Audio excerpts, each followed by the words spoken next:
The topic of this tip is the difference between measuring for gauge and finished measurements.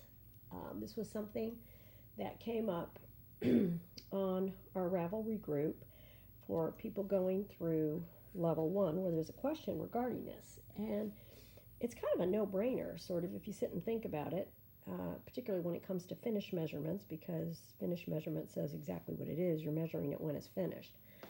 But let's talk about gauge first. First and foremost, this is not a real gauge swatch. I was just too lazy to knit up a whole thing. I would make my gauge swatches for projects larger than this. But it does illustrate a point. When you are measuring for gauge, you are determining the number of stitches that you will get for every inch or every 4 inches, and you need this information in order to pick needle sizes, to select a pattern size, in order for your project to fit primarily or be the expected size. And you need to figure out the average of the number of stitches that it takes to complete an inch or 4 inches, depending on whether you're designing or following a pattern. Now, what you don't want to include when you're measuring for gauge is you don't want to include your bind off, because your bind off isn't the same size as stitches. That's going to throw off your numbers. You don't want to include your cast on edge. You want to start measuring from the first place where the stitches look like a regular stitch, which is right there. And I've put in markers. You also don't want to include your selvage stitches for stockinette and most stitch patterns, because they are not the same size as a regular stitch. They're malformed and distorted. So you can see I wouldn't want to include those, because what I want is an average of my size stitches. And because we're not machines, there's going to be variance. The one way you don't want to measure gauge is to get a ruler and just measure an inch of stitches. That's not going to be very accurate, because again, stitches can slightly vary. You want to get an average of a larger area. Now, I have done about 1 million, that's an exaggeration of course, videos on measuring gauge, different stitch patterns, how to do it, so I'm not going to go into that in here. But when I'm measuring for gauge, I want to measure something that is a snapshot of my garment so that I can select needle sizes and make sure that this thing is going to fit. So that's gauge.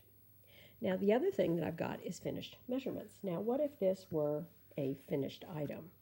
What am I going to measure? You see these in patterns all the time. You see schematics with measurements, you see gauge measurements, and you see finished measurements.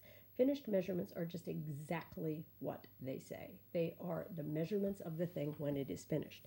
So if I were going to be measuring the finished measurements of this little swatch, I would include my cast on and my bind off edge, because it's the completed thing. It's done.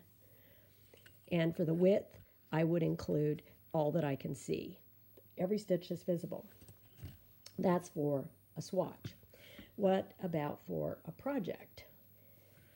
And by the way, don't use tape measures when measuring for gauge. And if you have a yardstick, that's probably a better guide to use for measuring a finished measurements if it's a larger piece, because then you're going to get more accurate. Tape measures are notorious for stretching out. Okay, my finished measurements for this mitt is from the cast on edge to the last stitch I see up here, so it's like 9 1/4. The circumference, and here I can kind of fudge a little bit, it looks like it is 3 1/4 inches. We'll throw in a couple of stitches for the side, and so multiply that by 2, and there you've got your finished measurements for the circumference.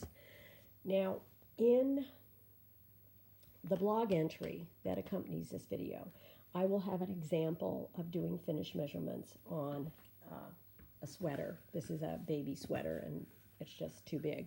But generally, you're going to want, I'll have it marked out, where you're going to want a chest measurement. And in this particular piece, since it's wider at the bottom, I would want to have a measurement for the bottom.